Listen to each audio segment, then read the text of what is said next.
Good morning. It's Thursday morning. Garland Nixon and Scott Ritter. We got stuff happening in Kursk. We've got this so-called Riyadh proposal. Let's talk.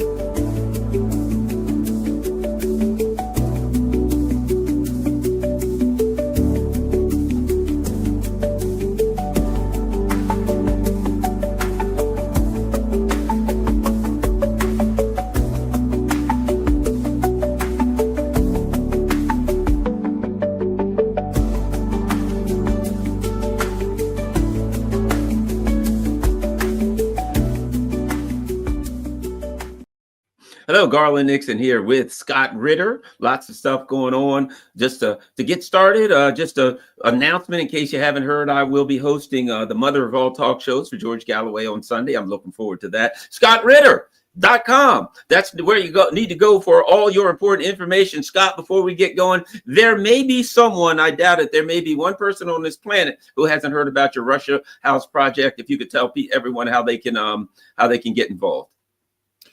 Well, the Russia House project is dedicated to bringing a Russian perspective to a Western audience. It's an essential element of, overcoming the Russophobia that's infected American and Western societies for decades. That it was designed through misrepresentation of fact, through straight-out McCarthy-era propaganda to paint Russia in a manner that deviates from reality and generates fear amongst people.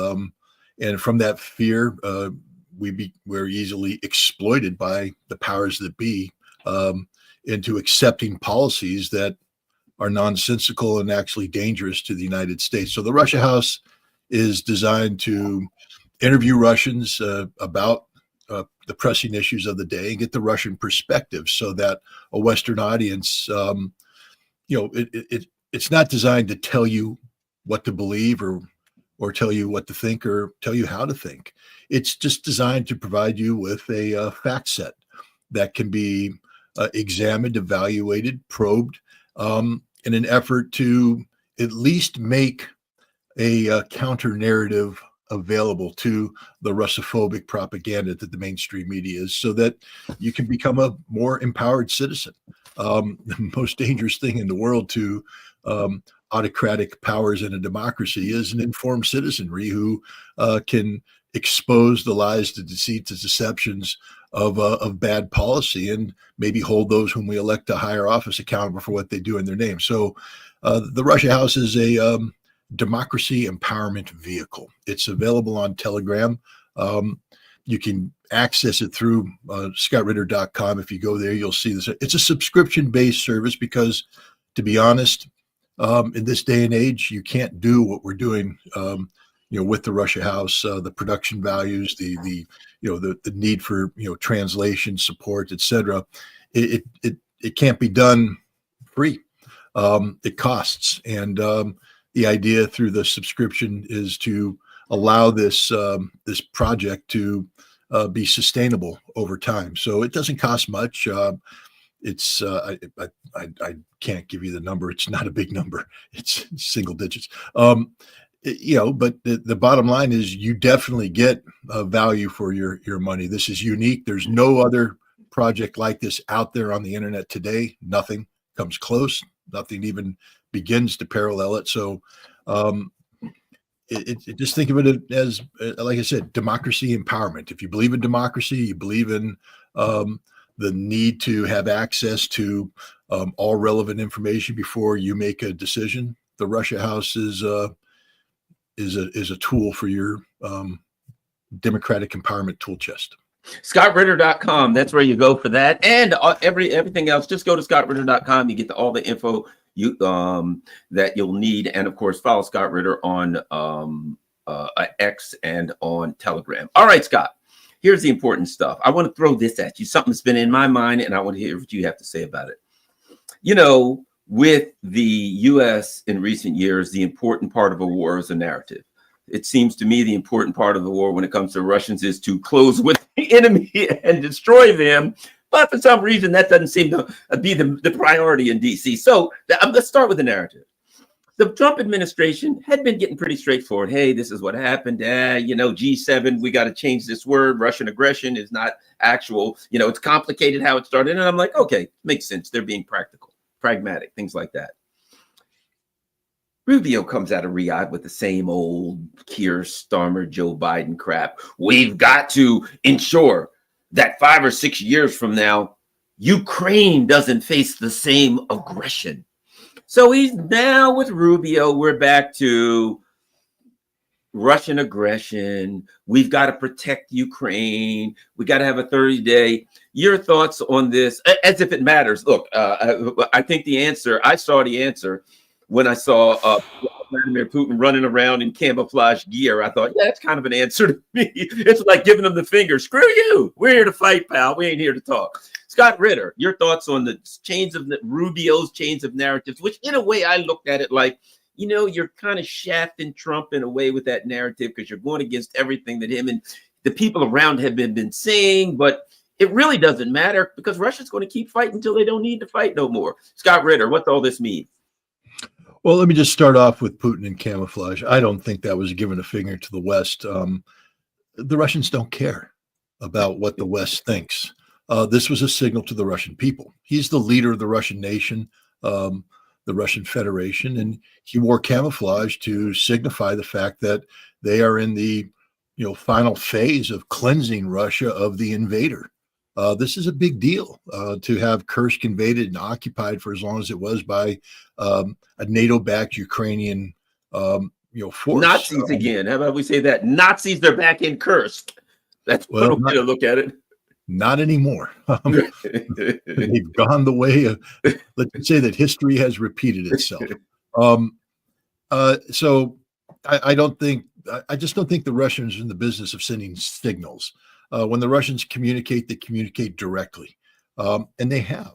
I mean, they have communicated quite directly with Trump directly, Putin, Trump, 90-minute conversation, and the White House. Steve Witkoff, he's there now in Russia. He may have a meeting with Putin. We don't know if that's been scheduled, but this isn't his first visit. His first visit was back on February 11th, where he did meet with Putin, and he did meet with Kirill Dmitriev, the head of the Russian Sovereign Investment Fund.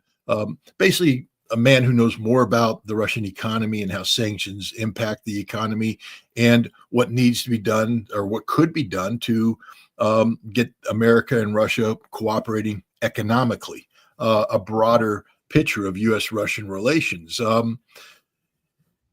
Marco Rubio met with Sergei Lavrov in Riyadh. Michael Waltz met with Ushakov, his counterpart, in Riyadh. Witkoff, again, met with Kirill Dmitriev in Riyadh. All of this took place prior to Rubio and Waltz meeting with the Ukrainian team in Riyadh earlier this week. So I think it's wrong to look at the Rubio-Waltz meeting with the Ukrainians in isolation. I mean, if all we do is say Rubio and Waltz met with Yermak and the Ukrainian team, and from it came this result, people would be scratching their head going, what are you doing? It makes no sense. But in addition to all the U.S.-Russian or the Trump administration Russian connectivity that I've already described, there's other things happening in the lead up to this.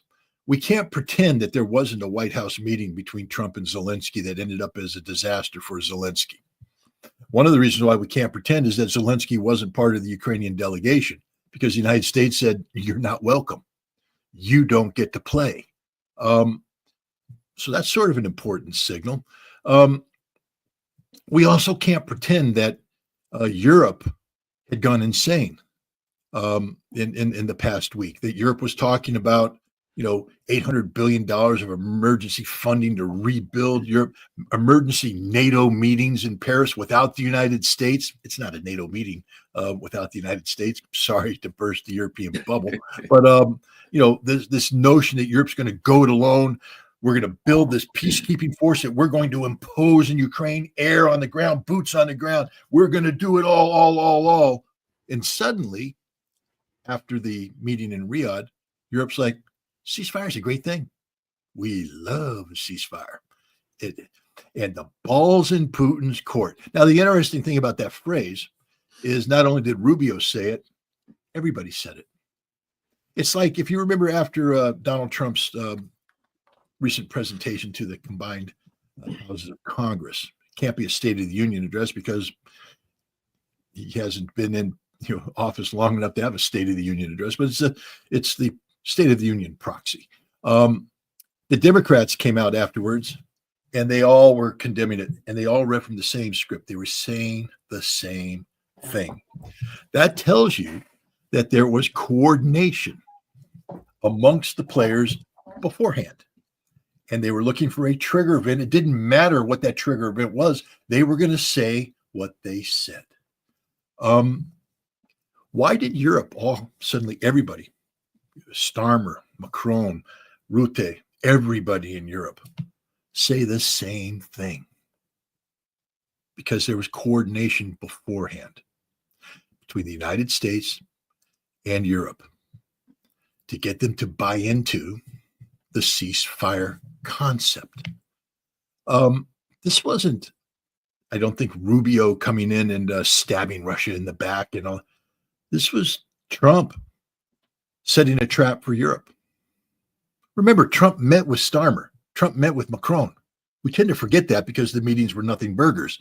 They were nothing burgers because Europe has nothing to offer. Europe was rejecting a ceasefire. Europe would not accept a ceasefire. We need to remember that. Europe was saying there can be no ceasefire until Russia has committed to certain things, which is the equivalent of Russian surrender. And suddenly Europe's saying a ceasefire is a good thing. And they've committed to it. And they didn't just commit to the ceasefire by repeating the phrase, the ball is now in Putin's court. They've committed to a process. Because it's a game. It's tennis. Ball's in your court. What are you going to do? Oh, you volleyed it back. We now have to, and see, a process has started. Europe's trapped in this process now. They can't get out of this. And so the Russians are going to receive the serve. And the Russians are going to say what they've always said. We too believe in a ceasefire. We love it. Count us in, sign us up, carve our name in the rock, the ceasefire rock, except we have some preconditions. And the thing is, these preconditions won't take the United States by surprise because there is the track record of the meetings that took place before this meeting. This isn't going to be the first time the United States hears the Russian concerns. And as you said, the United States previously has said Russia has a point here. Ukraine can't be a member of NATO. Probably not a good idea to put troops on the, NATO peacekeepers on the ground. Battlefield reality has to come into play. Ukraine's not going to get the territory back that it wants to get. All these things. America knows this. And all Russia's going to do is throw it back and say, that's the reality. And now the United States will come back to Europe and Ukraine. And the trap now is set for Europe and Ukraine. Are they willing to yield to reality? And remember, this meeting that's taking place, it started today, I believe. Witkoff is having meetings. He may meet with Putin later today once Putin finishes his state visit with Lukashenko. But definitely tomorrow. Tomorrow, I believe, a phone call is scheduled between Putin and Trump. Now, this is an important phone call because it's not the first one. And both sides have the record of the first phone call. The Russians know exactly what they said, exactly what Trump said, what was committed to, what wasn't committed to, et cetera, et cetera. And they're just going to remind Donald Trump what you said last time. And Trump is going to have to say, yeah, you're right. That's what we're doing. Now, what's interesting here, Marco Rubio's not in Moscow. The man who led the initial meeting in Riyadh with the Russians, the man who headed the U.S. delegation when they talked to the Ukrainians, he's not in Moscow. He's with the G7 meeting in Europe. That's interesting because that means it's somebody else's calling. Rubio's just a figurehead. Now, the United States, the other thing that's interesting within the context of this is that Keith Kellogg was relieved of his duties. He's not the negotiator anymore. Done, finished. Because, and we knew this was coming. This is Donald Trump is, of course, the man who put together The Apprentice. I always tell people, because people always say, Scott, how do we judge Trump? I mean, he's so different from anything that ever happened before. So I understand that, but we do know how to judge him because Donald Trump actually has created a template of who he is and how he operates and how he thinks, called The Apprentice. His show. He's the one who crafted this. He's the one who came up with the concept of you're fired, of putting people against each other. His management style is on display for all to see. Keith Kellogg was given a shot, just like anybody in The Apprentice. You're given a shot. You're given a task to do, and you failed. Your 100-day plan isn't going to fly. You didn't coordinate it properly with the other side. You were unrealistic in your expectations, and you're no longer valuable to the team. You're fired. Boom. Now, they say that it's going to be somebody else heading the team, not Witkoff, but they haven't named that person yet. So Witkoff's the guy, close to Trump. Trump trusts him. But the fact that they're having this meeting without the Secretary of State and without the new negotiator is proof positive that we are now in a process. Russia has received the serve. Russia now will return the serve. The ball will be in Europe's court. And this is a process that's going to continue. And we know that the United States has already front-loaded the system with an understanding of the Russian position that they can't walk away from. And so this process will continue. I look at this and I'm not taken aback by any of this. I don't believe that the U.S. is going to leave Moscow slamming the door saying we're done, we're finished. I think that the United States is going to leave saying we've become fully appraised of the Russian position. Now we're going to go back and inform our European colleagues, who, by the way, have committed to a ceasefire. And Russia has too. So the game's on. Russia's not saying we reject any notion of a ceasefire. Russia's saying, no, we'll play this game. We'll play the game. We want a ceasefire. We believe in a ceasefire. But there can't be a ceasefire until there is a agreed upon peace plan being implemented. What we're not going to do is play the game called give Ukraine 30 days to rebuild their military. That's a game Russia won't play. And they've made this point over and over and over again. So I just think that we're watching a process take place. I think that, again, nothing the U.S. delegation is going to hear in Russia is going to be any different from what they heard last time. The Russians are merely going to reiterate these points. And I think there's going to be a conversation between Putin and Trump where Trump will give instructions on how the team's going to, what the next phase will be. And it will be, I believe, to go to Europe and tell the Europeans they have to be realistic about what's happening here. And I also think there's another phenomena taking place here. It's called the Zelensky elimination protocol. Zelensky wasn't present in Riyadh. Why? Because he's done. He's done. He's done. He just doesn't know he's done yet. The United States said, "You're not welcome. We won't sit with you. We're not going to deal with you." So Yermak was the guy. Now Zelensky, look what he did. They even as bad as the Ukrainian position was coming out of Riyadh, the United States did say, we talked with the Ukrainians about territorial concessions and the absolute need that's reality. You're not going to get back to 2014. You're not going to get back to 2022. That's not going to happen. So Zelensky comes out and says, we won't accept anything that doesn't have us getting back to 2014, which means not just Kherson, Zaporizhia, Donetsk, and Lugansk, but Crimea as well. All has to come back to Ukraine. Non-start.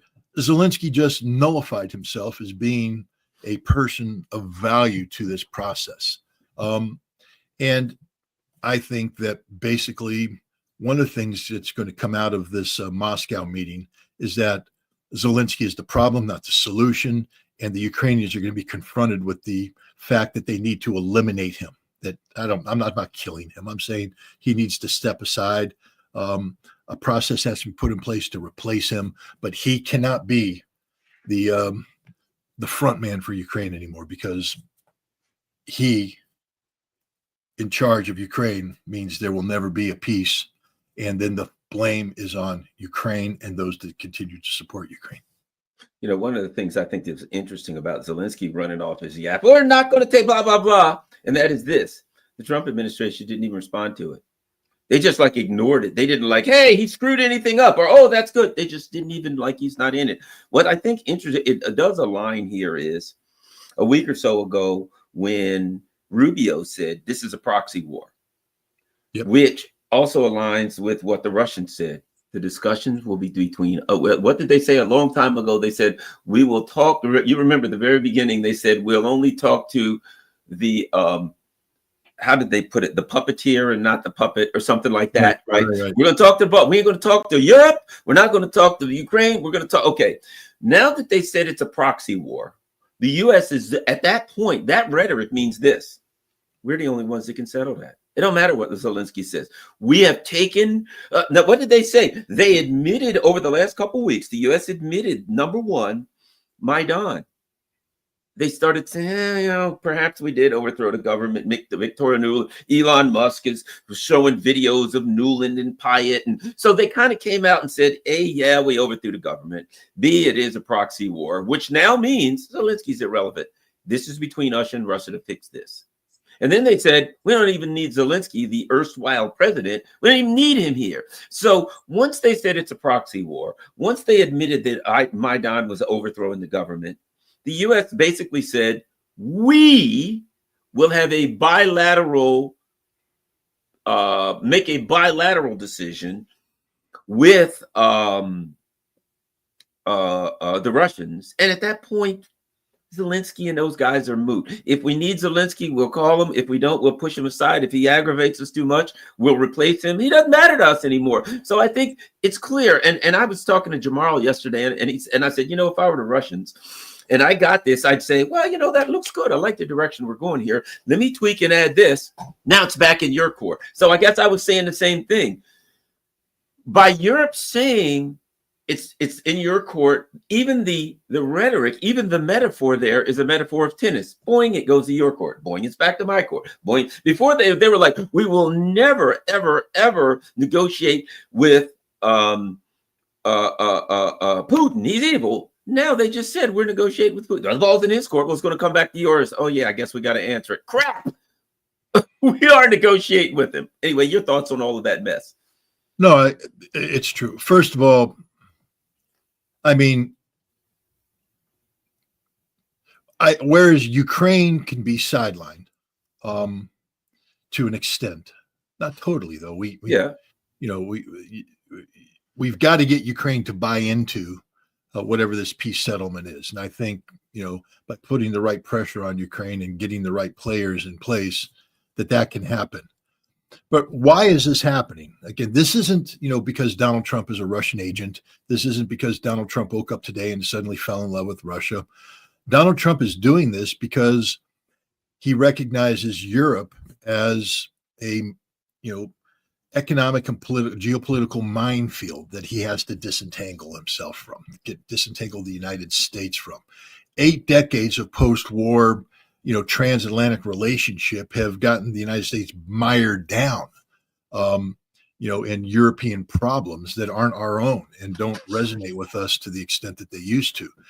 Russia is not the Soviet Union. We're not dealing with a bipolar world of good versus evil. Russia is a major Eurasian power that the United States is better off learning to peacefully coexist with instead of using as the evil boogeyman around which to justify a Cold War era relic called NATO. The vision, the George Soros, world government vision of NATO becoming the primary military political vehicle for promoting Western values. I mean, he spelled it out in his 1993 article, which, among things, said that the best way to deal with Russia is to find a source of Eastern European manpower and then empower with NATO technology, military equipment, to wear the Russians down so that body bags aren't coming home to America or to Europe. What is the proxy war taking place in Ukraine today? But the United States, I think, understands that while we are capable of a bilateral understanding being reached between us and Russia, if we don't get Europe on board, we just create a problem that'll keep us entangled in Europe. If Europe decides to go it alone to confront Russia, that means there won't be peace and stability in Europe, and we will be dragged into this thing one way or the other. And so it's important that Trump, whereas the Russians say we only want to deal with the United States, the United States doesn't have that luxury. The United States will have to deal with Europe, will have to deal with Ukraine. Now, Europe may not get a seat at the table with Russia, but the United States will have to sit down with Europe and get Europe brought in. And I think that's what the Riyadh meeting was all about. Even though Europe wasn't there directly, they were there indirectly by saying that they support the Ukrainian position. So when the Ukrainians commit to a negotiation process that Europe, as you rightly said, had said, we're not going to do, you don't negotiate with dictators. It's like we don't negotiate with terrorists. While meanwhile, we have teams negotiating with Hamas.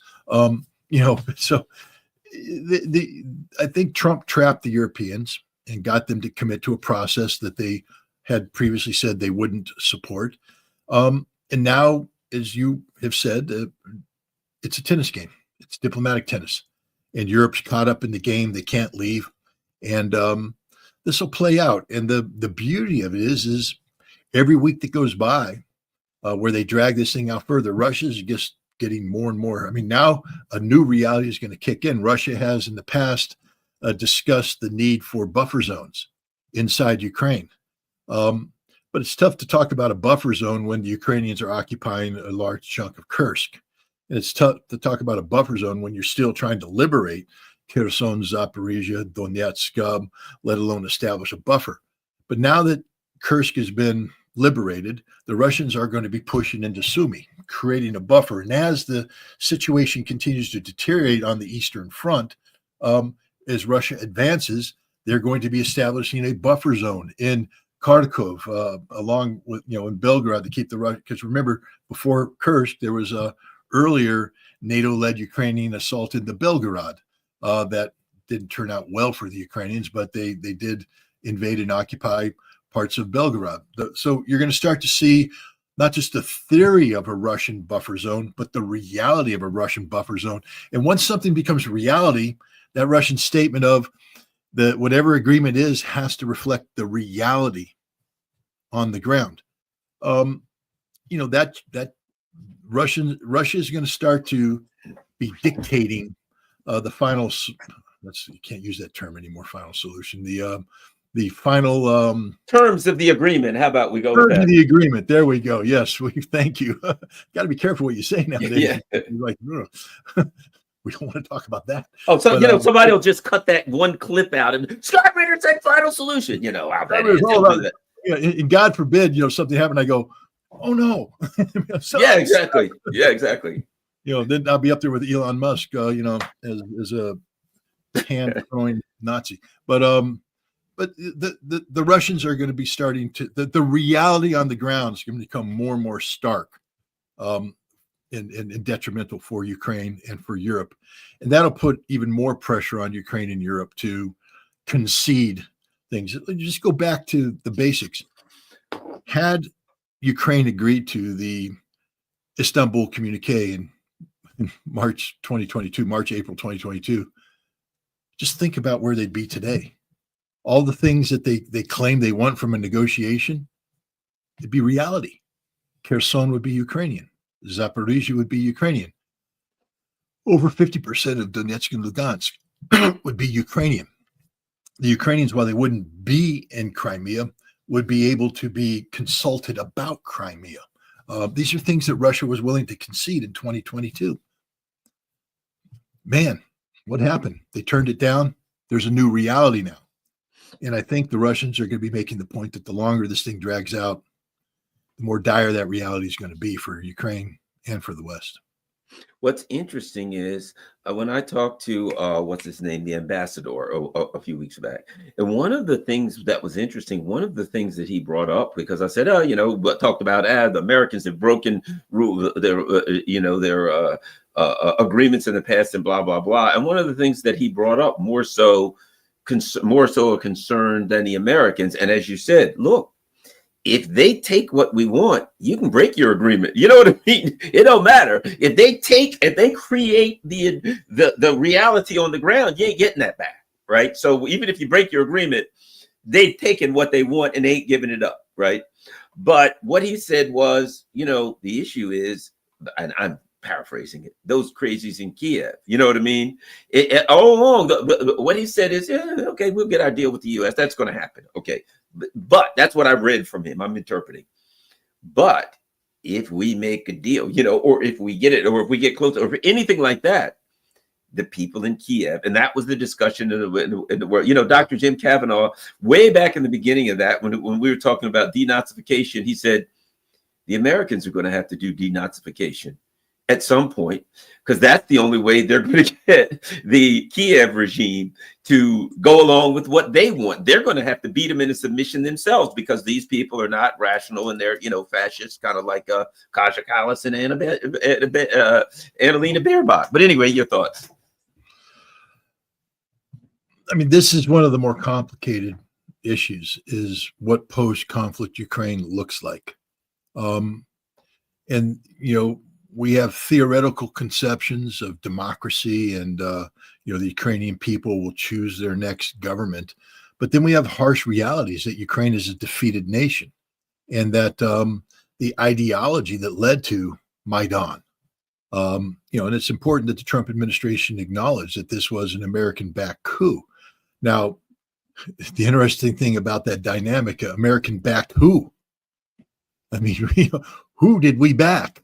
And we know the answer. We worked with the Banderas, with the right sector, with elements that were heavily influenced by the right sector, Yarosh and others.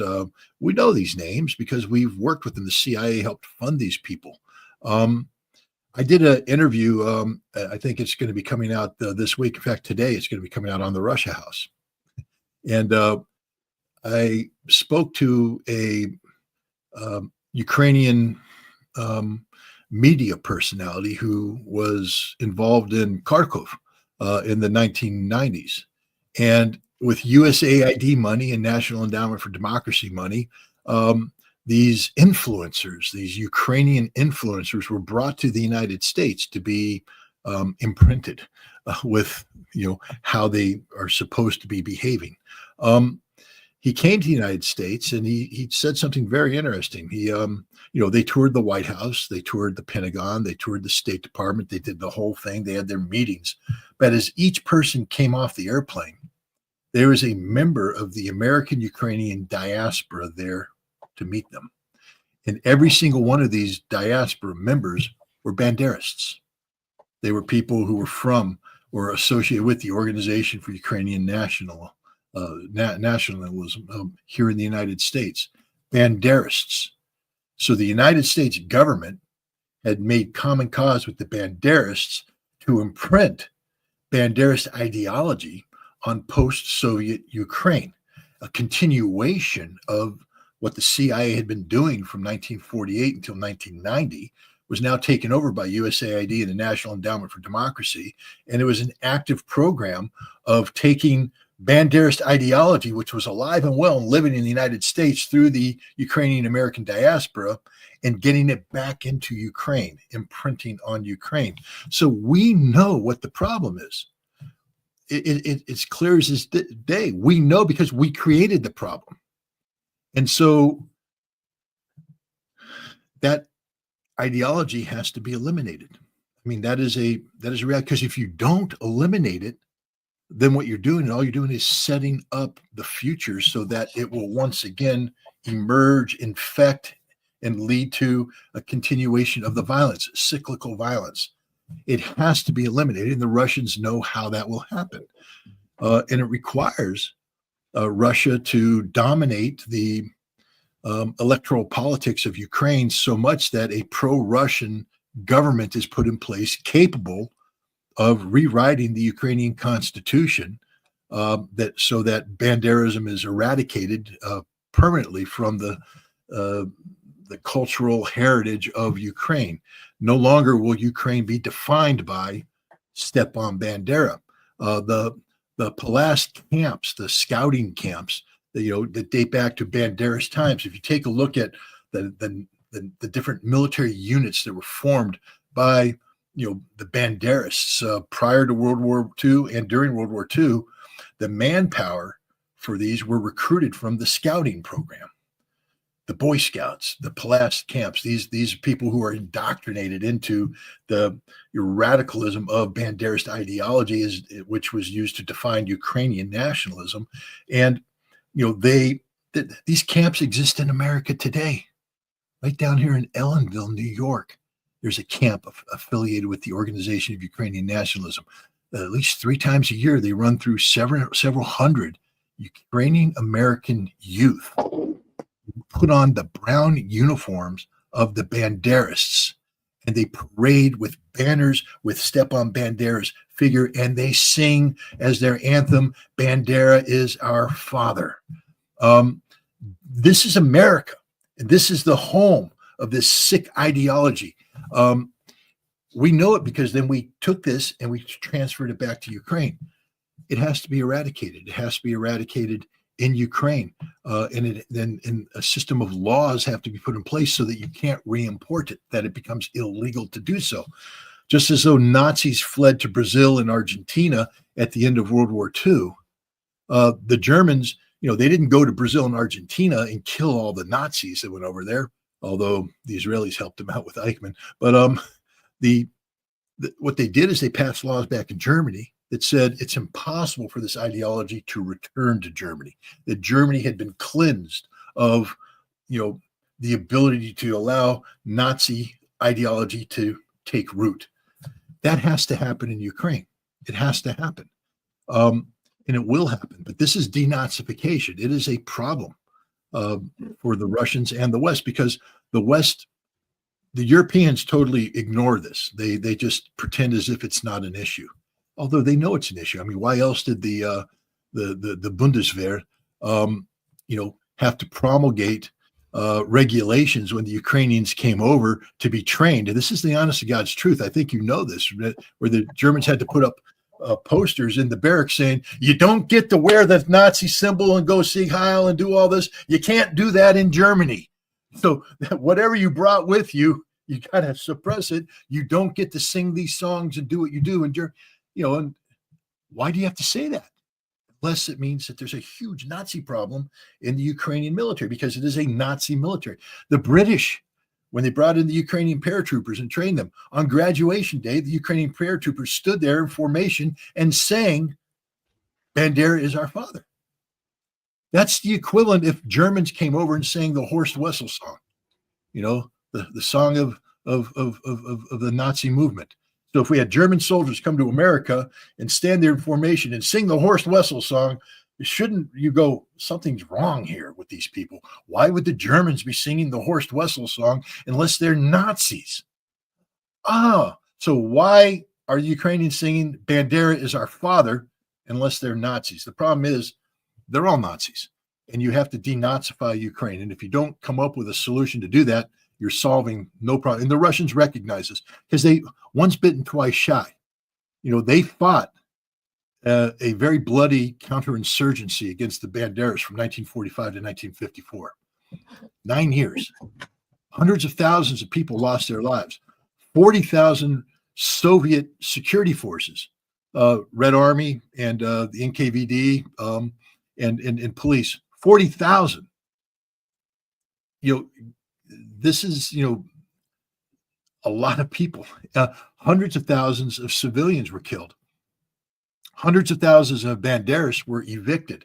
They came to the United States. They came to Canada, where they brought their infection, and we just talked about that.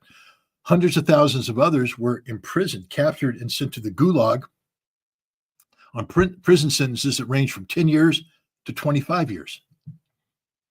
And yet, within a year, of them being captured and sent, they were released as political prisoners by Nikita Khrushchev as part of his Stalinization efforts. So these hardcore Banderists who should have been put away for 25 years were now brought back into Ukraine, back into Ukrainian society, where they did their thing. They grew and they grew and they grew until we get the Maidan. So the Russians know their history. And the Russians are saying, we can't allow this again. We can't allow it to go dormant. Because if it goes dormant in Ukraine, it's alive and well living in the United States and in Canada. And we already know that they will re-import it and bring the volcano back into active status. You have to terminate the cancer so that even though the diaspora still exists, there's nothing to link up to. There's nothing to breathe life into. And so I think this is one aspect of what a post-conflict it's going to be difficult. The other one is demilitarization. It's one thing to say that Ukraine can't be part of NATO, but how do you convince Ukraine now that has built this 800,000 strong force, and it's still there? Hundreds of thousands of men are in the Ukrainian army, and the Russians are saying you're going to be allowed 50,000. It's equal to what happened to Imperial Germany at the end of World War I, where they had the million-man army on both the East and West Front. And at the end, the decision was, you can have 100,000. That's it. That's your military. The Weimar's military, 100,000. The Ukrainians are going to be told you can have 50,000 men. That's a tough pill to swallow. So there are some major hurdles that still need to be crossed that can only be done either by Russia overwhelmingly winning this war so that there's no room for any negotiation. That means the total defeat of Ukraine, which I don't think is in the cards, to be honest. I don't think Russia wants that because that's dragging this war out for several more years, tens of thousands of more deaths on Russia's side, and the repairing of relations with the United States, which is of strategic importance to Russia, will be delayed or even halted altogether. I think Russia is looking for a reestablishment of normal relations with the United States. That's a strategic value. Therefore, to make that happen, they have to bring an end to this conflict. So the next thing is going to be in creative structuring of the post-war settlement. And here Russia will be taking a little bit of a gamble. I don't think Russia is going to be able to 100% control the political situation inside Ukraine. I think that Russia is going to have to allow a Ukrainian government to exist that hopefully, from a Russian perspective, can be influenced by Russia to the point where the pro-Russian narrative is promulgated in the form of constitutional reforms and laws that are mandated by a ceasefire agreement. On the military, there may have to be some sort of compromise there, meaning that Russia may say, okay, as long as you eliminate all NATO presence, meaning all NATO equipment, there could be no connectivity. Maybe Ukraine can have a military of 250,000 men or something of that nature. I don't know. I'm not here to dictate outcomes. I'm just saying that these are two areas that are going to be, I think, in play in the negotiations: denazification, demilitarization, what that means. But as long as you code it with de facto, Ukraine will never be a member of NATO, that's put in the treaty, because this isn't going to be a handshake agreement or some sort of, informal arrangement like Minsk. This is going to be a completed treaty, a peace agreement signed where they're committing forever. Ukraine is neutral forever, will never join NATO, and they're committing that Crimea and Novorossiya belong to Russia, and Ukraine has no claim on them, that the world recognizes these territories as being part of Russia. If Russia can get those two things carved in stone, I think they're willing to work with the other. That's just me speaking out of the box. I can't speak on behalf of the Russian government, and I don't know what the Russian position is. I'm just, sort of spitballing right now. One of the things I thought was interesting was, President Putin went to Kursk. He had on the the camouflage. He had on the commander-in-chief uniform, right, the military uniform. But he said, these darn mercenaries and these people ain't got no rights under the Geneva Convention. And to me, if I'm a soldier out there and these people have come to my land, they committed all kind of stuff, I'm already pissed at them. I know we got the rules of law, but I ain't thrilled with the rules of law anyway. I'd just as soon beat these people to death with my bare hands. If they came to my, land and committed terrorist acts, I'd just as soon choke them out myself. And Putin pretty much kind of winked, said, just saying, these guys got no rights. So whatever happens to them, happens to them. So at that point, I'm thinking, these Spetsnaz guys or whoever happen to run upon a clump of Banderites or Frenchmen or Brits or whoever the hell they run across in the woods, ain't gonna be a good day for them, Scott. I just think that was the signal to say, do with them as you please. It ain't pretty. I don't think it's not good. Okay. It came to Russia. Yeah, but Akhyaladonov, who's been one of the major commanders for the Russians in Kursk, has implored and directed that the Russian soldiers behave with dignity and honor in the conduct of how they treat prisoners. And indeed, Vladimir Putin in his statement said that we will treat those whom we capture with, in a humane fashion. But they're not prisoners of war. Anybody who came into Russian territory in Kursk, because the Russians draw a distinction. This is, again, where the West just doesn't get it. It's a special military operation because Russia is undertaking a special military operation to resolve the issue of how Ukraine mistreated Russians in Ukrainian territory, which is now Russian territory. But the Russians allow for a recognition that the Ukrainians honestly believe they're defending Ukraine. Even though the Russians disagree and say this is our territory, if you're Ukrainian captured in Donetsk, in Zaporizhia, in Kherson, you're not a terrorist. You're a prisoner of war, because the Russians allow the philosophical construct that says the Ukrainians believe that they're defending their territory. Therefore, we'll treat them as prisoners of war so long as they haven't committed a crime. The Russians have never said that a Ukrainian soldier captured in Donetsk is a terrorist, right, just because he's in Donetsk. But if you're a Ukrainian soldier in Kursk, this isn't a war. America in the West need to understand this isn't a war. It's a special military operation. If you go into Kursk, you've committed an act of terrorism because no state of war exists. Ukraine hasn't declared a state of war with Russia. Therefore, anybody crossing into Kursk is a terrorist by definition. And so they will be prosecuted as such. These aren't standard prisoners of war. They will not be integrated into the prisoner of war category. These are terrorists. And Putin said, our prosecutor is preparing charges. There's over 490 of them captured so far. I'm sure there'll be more going down the road, but they're all going to be charged as terrorists. Not a good day to be a Ukrainian soldier, but it's an even worse day to be a mercenary. And also remember, if you're a terrorist and you've committed horrible crimes,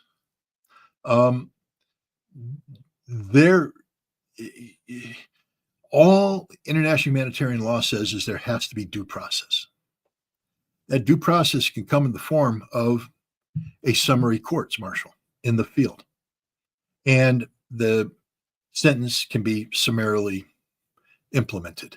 There's two categories of three of Ukrainian soldiers that aren't going to survive captivity. The first one are the people that raped and murdered the elderly. This will not end well for them. If a rapist is caught and the evidence of the rape is evident, because like most idiots, they film it. They take their cell phones and they film what they're doing. And the Russians capture you and they get that cell phone, they look at it. And if you're sitting there raping somebody, you're dead. You're just going to die instantly. The next category is the UAV operator. The Russians recognize that there's a role for UAVs. And if they capture your position And the video that you have shows that you're going after a Russian tank, or you're going after a Russian infantry, in a standard, fashion, bombing them, etc. You might get roughed up, but you'll be taken prisoner. But if they get you and they see you chasing down a wounded Russian soldier, playing games with the soldiers begging, I'm surrendering, I'm begging you, and then you fly and you kill them, you're going to die. You'll be shot instantly. And then if you're a mercenary, if you're a foreigner, Putin has made it clear, and I don't want to put words in Abdi Aladano's mouth, but the implication is it's what it is. It's what it now is. The worst category, and this is one that's relevant to this current discussion, if you're a foreign UAV operator. And what happened yesterday was that a unit of 5 Georgian UAV operators were captured in Kursk. The Russians detained them, tied their hands behind their back, and then went through the evidence. And the evidence showed that these Ukrainians who fought with the Georgian Legion weren't just UAV operators, but they were the kind of UAV operators that would take a Russian prisoner and release him in sort of a Hunger Games type thing where they chase him down with the drones for fun, that they would fly their drones into civilian targets deliberately. These weren't warriors. These were terrorists in every way, shape, definition, and they were foreigners. And they were executed summarily. And the video's out there. And everybody is in an uproar about this. As an American, it's not the way we fight war. And I couldn't tolerate American soldiers or Marines behaving in this manner. It's inconsistent with how we fight wars. But we haven't fought a war like this. We haven't been in a situation where a foreign power has come and occupied our territory and committed acts of depravity against this. We know that. I'm sure you've heard of a situation in the police department where there's a very, very, very, very, very bad guy who gets shot, and he's down there on the ground and he's bleeding out, and the cops are like, slow the ambulance down. This guy ain't going to be saved. We're just going to let him bleed out because this is justice. He's a cop killer. He's a baby killer. He's something. It's against the law. It shouldn't happen, but it happens because that's human nature. When horrible people feel justice administered, it's there. So we can't say that Americans can't do this. We know Americans are capable of doing horrible things. Abu Ghraib comes to mind. Milai comes to mind, and all the other atrocities. Haditha for the Marine Corps, unexploded, an IED goes off, kills a number of Marines. They occupy a village. They see wires going into a house. They go in there. Not only do they kill everybody in there, but they rape the girls involved, and they burn the bodies and all this stuff. Then they go and sing songs about it. No, even the Marine Corps, who I'm immensely proud of, is capable of horrific atrocities because at the end of the day, they're only human. I'm not justifying what the Russians have done. I'm just saying that there's a reality in Kursk that, we in the West don't quite understand. Mother Russia was invaded, sacred soil. This is Kursk. This is where the Russians defeated the Nazis in 1943. Invaded, and the Ukrainians did horrible things to these people, to these Russians. They captured hundreds of them, removed them. There's still Russian civilians being held by Ukraine as hostages. They deliberately murdered the elderly. They raped young girls that they found in the basement, then killed these young girls. It's all documented fact. They are destroying Russian villages for the purpose of just destroying Russian villages. Now the Russians have launched their counterattack to liberate. Did you see the videos of the babushkas coming out and greeting the Russian soldiers? They're crying. They're sobbing. They're, my God, we're liberated. We're liberated. And the Russians are like, yeah, we're here. Oh my God, thank you, thank you, thank you. this is a big deal. We in America, we don't get it. We don't get it. We don't understand it. The emotional aspect of this. You don't want to be a Ukrainian soldier captured in Kursk, and you don't want to be a mercenary captured in Kursk. And even when this war ends, and there will be an accounting, you don't want to be on a database that identifies you as somebody who committed atrocities in Kursk or anywhere. As the long arm of Russian justice will reach out and get you. And if the situation with Trotsky proves anything, the Russians have a long memory. Yeah. They're going to get you. Yeah, I certainly agree. I did want to get your thought on this. Speaking of fascism, Romania. It's pretty clear the EU at this point. I'm not going to say they don't have respect for democracy. They're way past that. They're way past this business about respect for democracy. It's simple as this: we're in control. We'll do what we want. No country is allowed to have someone in power that we don't want in power. Romania is important to us. It's on the Black Sea, and right next to Russia. It's a big country, 20 million people or whatever. Nah, they can't have this guy. There's a block that's starting to build. The Hungaries and the Slovakia. There's a block that's building that is, one can call it nationalist, or one can call it they're looking out for their own people, and they don't want trouble with a big gigantic bear next door, right? And the EU is just like, man, ain't working. We're going to put and I think it's going to blow up in their face, because I don't think they're going to be able to control. I don't think they're going to be able to put a puppet in Romania and control the population. Your thoughts on the Romania before last thing? Well, when this first happened, first of all, just to remind people what we're talking about, on November 24th, there was an election in Romania for the presidency. The office, the term of president for the incumbent expires in December, so there was an election.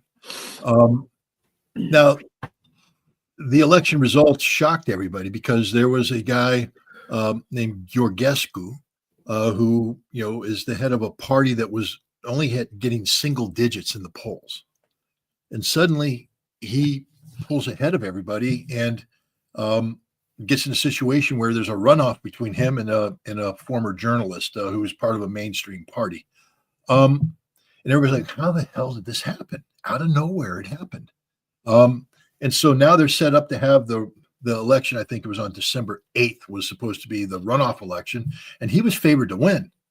And 48 hours before that vote started, suddenly the Romanian president orders documents declassified. The security service of Romania reviews them, takes them to the constitutional court, who annuls the election.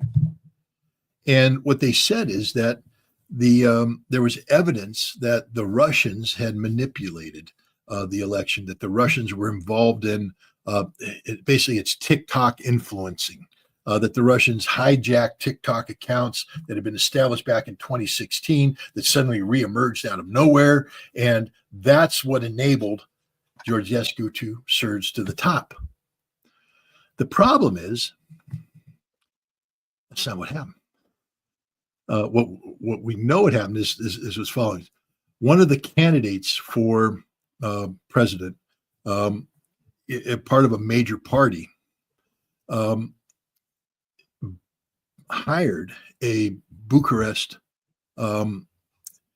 information company, sort of like a PR company, who subcontracted out to a company whose job is to increase your social media presence. So that's what, let's say I'm a Romanian pop star and I want to get a big following. I hire this company, and they get these bots out there who start saying Scott Ritter is the best thing in Romanian hip hop that we've ever seen. And they're going to put out TikTok videos of Scott Ritter. And then my social media profile goes way up and I become a star. That's what it was. They hired this guy to make their candidate a star, to raise the profile. It was the money from his party that brought these dormant accounts up to speed, but it didn't gain traction. And so what the other philosophy is that he didn't do this to promote his profile, but you know how sometimes Well, I mean, Trump was accused of this. You know, Jill Stein, vote Jill Stein. You know, Jill's a great thing. Why? Not because Jill's never going to beat you, but you want to steal votes from Kamala Harris. So Right. you promote the other person. So one of the philosophies is that this candidate who didn't do well in the 24 election allowed this campaign to go forward so that Georgescu could steal votes from his opponent, so that it would bleed votes away from other candidates so that he could emerge victorious. But Georgescu went viral, and it backfired because it didn't just take a couple votes away. The votes all flooded to Georgescu and went in. There was no Russian involvement at all. And Georgescu did nothing wrong. And one of the reasons why he won is that by raising his profile, more people got to see who he is and agree with what he was standing for. This man should be the next president of Romania. Now, you'd think if that evidence went forward, that the court would go, okay,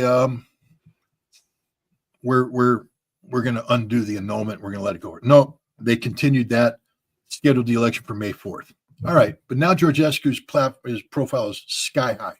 He's going to register for the election, and he gets arrested by Ukrainian police. Not Ukrainian, Romanian, yeah. Romanian police. And they say you can't go, not because you're a Russian proxy or anything, but they accuse him of corruption and illegal finance. He's guilty of none of that. There's no evidence. The court now, he appeals. He says, I have to be allowed to register. I have to be allowed to run. And the Constitutional Court, the same court, comes back and says, no, your values are inconsistent with Romanian democracy. So basically, they've done this. Now, why? Well, they're taking instruction from the European Union. Let's go back to that initial investigation. The data that the Romanian president unsealed came from data collected by a non-governmental organization, Romanian EU non-governmental organization, funded by USAID and the National Endowment for Democracy. They collected everything. They knew what the truth was, but instead of saying, we know that, the name of the company, they redacted it. They redacted all the Romanian identification, and they put a cover letter on it that said, we believe this is evidence of Russian interference. And the president gave it to the security service, who didn't do any due diligence, and went, yes, it's Russian interference. This was cooked up by the United States, the Biden administration, and the European Union to take down Georgescu, because Georgescu was saying things like, I don't want Romania to be used as a base for a war in Ukraine. Because, all this peacekeeping force that we're talking about, this French, British peacekeeping force, it ain't going into Ukraine through Poland. It's going into Ukraine through Romania. It's going to be Romanian ports, Romanian airfields. Romania is going to become the base for this. And Georgescu's saying, no, we don't want to do that. Also, he's saying, we don't want to be dictated to by the European Union. We want to be a sovereign state. These are two directions that NATO and the European Union can't allow. And so back in November and December of last year, when Biden was still president and USAID money and National Endowment for Democracy money could be used for regime change operations, this is one of the last of America's regime change operations. One of the last ones that was allowed to go through before Trump came in and started to dismantle this. But this isn't, this is proof positive that Europe does not believe in democracy. Europe's afraid of democracy. We see the same thing happening in Germany as they suppress the Alternative for Deutschland. We have the Germans now seeking to form a government, and the party that won the second most votes in the election is kept out of the government, totally. No one's allowed to even cooperate with them, coordinate with them, totally blackballed. In France, we see the same thing. Marine Le Pen's party does better than anybody else, but she's kept out because they concoct this artificial coalition that's a minority coalition. How does that work? How do you get a minority? But Macron keeps going to a minority coalition because they don't want Le Pen's party to be part of the political fabric of France. throughout Europe, we see this phenomena taking place where actual democratic institutions and democratic processes are suppressed in the name of a European autocracy. And that's what's happening. This is a big problem for Europe, a huge problem. J.D. Vance pointed this out in Munich, much to the consternation of Europe. I'm waiting to hear the Trump administration say something about what's going on in Romania and see if they take action. But as you said, what's happened here is that Georgescu probably isn't going to be able to run for office. And unless the crowds, violently overthrow the Romanian government, there will be a presidential election in May. But his party right now has surged to the top. And the head of the party is probably going to become the candidate for the presidency. And they believe in the same things that Georgescu believes in. And I think what you're going to see in May is that Romania is going to flip out of the NATO-European Union alignment. And this is a big problem. When you're the French and you're the British meeting in Paris and in London to secretly build this army that's going to be a peacekeeping army that's going to, occupy Ukraine and do all that, and the territory that you need to make this happen suddenly becomes politically non-aligned with what you're trying to accomplish. And so we're going to see what's going to happen. Europe can't allow this to happen. If the Europeans are serious about a European peacekeeping force in Ukraine, a European presence in Ukraine, Romania must be firmly 100% on their side. This becomes an existential question of European virility and viability. And so I'm waiting to see what Europe's going to do to disrupt this this process. This is a disaster for democracy. This is a disaster for Romania. It's a disaster for Europe. But again, everything that Europe says they want to accomplish in Ukraine cannot be accomplished without Romania. And if things keep going the way they're going, Romania is going to flip. And that's the end of everything. And they can't allow Romania to flip. So we may be seeing a NATO member become a military dictatorship, because the only way that Romania can stay in the NATO European Union free is if the military steps in and annuls the election process, sort of like what happened in Turkey every time the Islamists raised their head in the 1960s and 70s and 80s, because Turkey is at the end of the day a Muslim nation, and the Islamist parties have the ability to generate majority rule. And so every time the Islamists, Erdogan and others started to come up, the Turkish military said, coup, we're in charge, all sit down, boom. But then the Turks said, okay, we've redone everything. We're going to turn it back over to a civilian government, but you Islamists stay in your place. And then 10 years later, the Islamists are like, well, we ain't staying in our place. We're coming up. The Turkish military goes, coup. And that cycle went in. But eventually, the coup cycle fizzled out. 2016, Turkish military wasn't able to pull it off, and the Islamists won. I don't know if the Romanian military will be able to pull off a coup, but what I do know is that NATO and the European Union cannot allow Romania to go democratic. And what I mean by that is they can't allow Georgescu's party to win, because if that happens, the entire Ukrainian project goes out the window. One last quick thing before we go, Scott, and I think this is important, and this is what's being reported.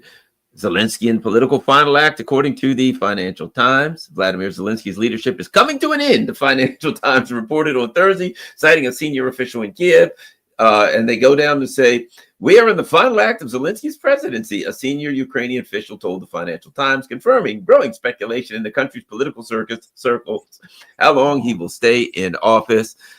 I think we're seeing that, he wasn't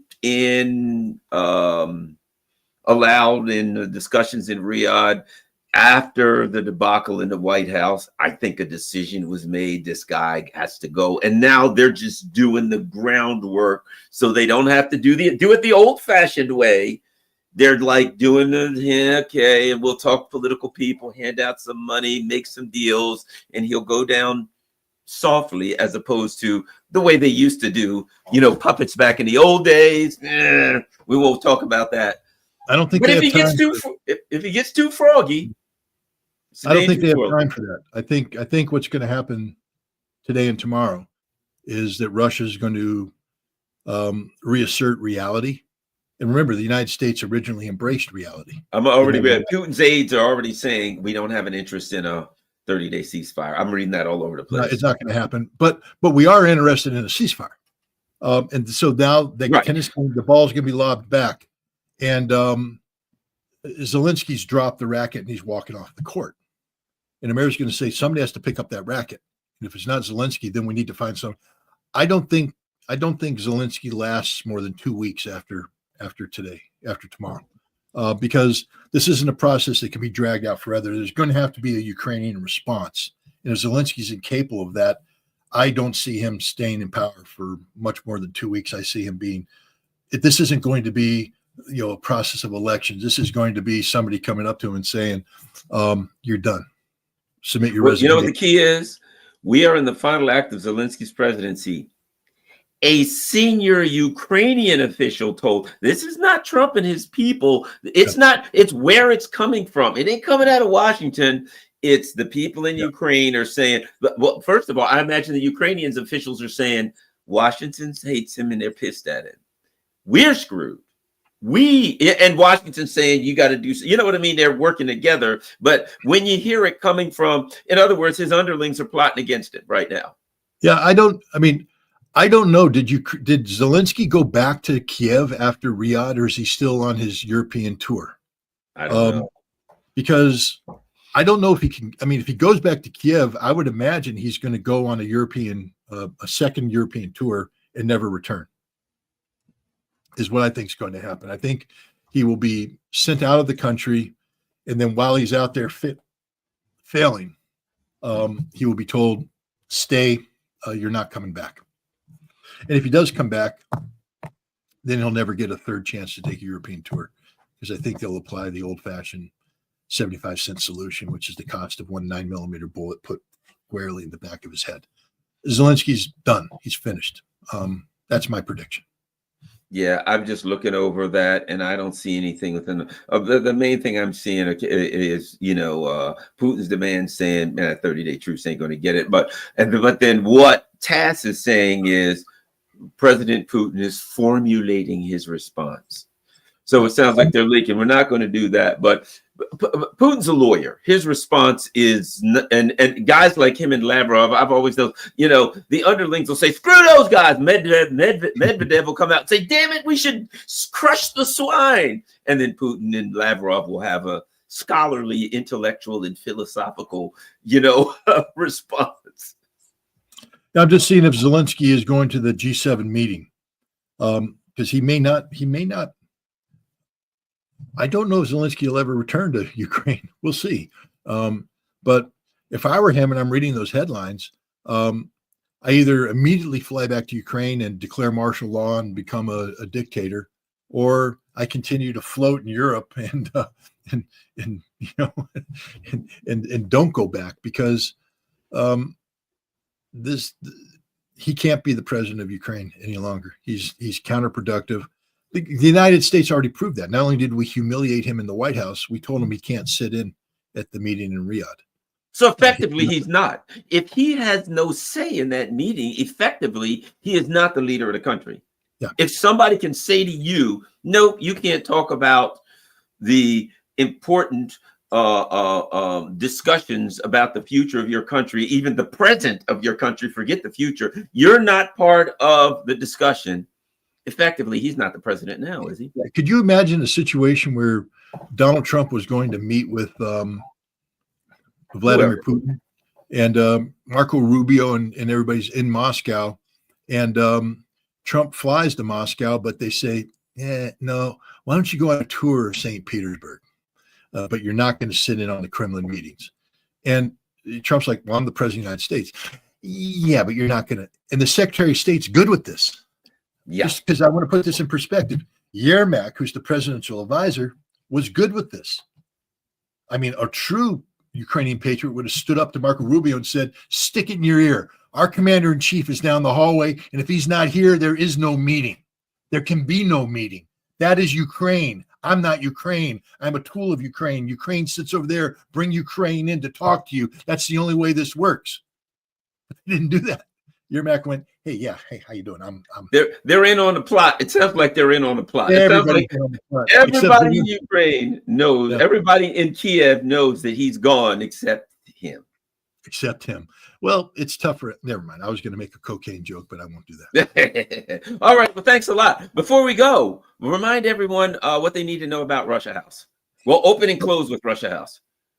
Thank you very much. Russia House, again, we're talking, these conversations that Garland and I are having today require people to have an understanding of the Russian perspective. If you're going to have an accurate, I've always said you can't solve a problem unless you first accurately define the problem. Because if you don't accurately define the problem, whatever solution you're coming up with is a solution to nothing. So when we're talking about these situations, you need to have a perspective, a Russian perspective. Doesn't mean that you totally, throw yourself and say, I'm now with the Russians. What it's saying is I am an independent, objective analyst of a complex series of events, and part of these events are defined by the Russian perspective. And so therefore, we need to know the Russian perspective. So the goal of the Russia House is to bring the Russian perspective to an American and a Western audience. We do this by interviewing important Russian voices about the critical issues of the day. For instance, today we will be interviewing a Ukrainian Russian media figure who was in Ukraine. He was the guy who told me about the tour that took place in Washington, D.C., where the Banderas were involved. But we're going to be talking about the issue of denazification. What is how infected is Ukraine? How much is Ukraine infected by Banderism, and what does it mean? And how does this, how do you begin to navigate these waters? If you deal with the Western media, you have very little genuine understanding of it. But by talking to this person, you get the Russian perspective. And that's the value that the Russia House brought in. We've interviewed Chechens about the Chechen-Russian relationship, the role of Islam in Russia today. We've talked to journalists and engineers about drone warfare. We've talked about freedom of speech in a wartime environment with a military blogger. We've talked about the difficulty of understanding modern Russian history. How does a historian navigate issues like perestroika? Because it just happened yesterday, and there's a lot of hard feelings about this. How do you, as a historian, define Russia from a historical standpoint when it's so difficult for Russians to deal with their historical past? These are all things, these are discussions that aren't happening in the American media environment, but through the Russia House, they do happen. They come to life. An article is written every week that sets up the discussion, and then we have a 1-hour interview with one of these individuals, and it's put out there. It's a subscriptions-based service on Telegram. You can find out all about it at scottritter.com, and I want to thank you again, Garland, for allowing me to talk about it. Thanks to everybody. ScottRitter.com is where you go. And don't forget, follow me on Telegram and all that kind of stuff. And if you can afford Patreon, or buy me a coffee or two, as Andre already always says. Thanks a lot, everybody. We're out. Hold on a minute there, Scott. I got one thing to ask you before we drop out.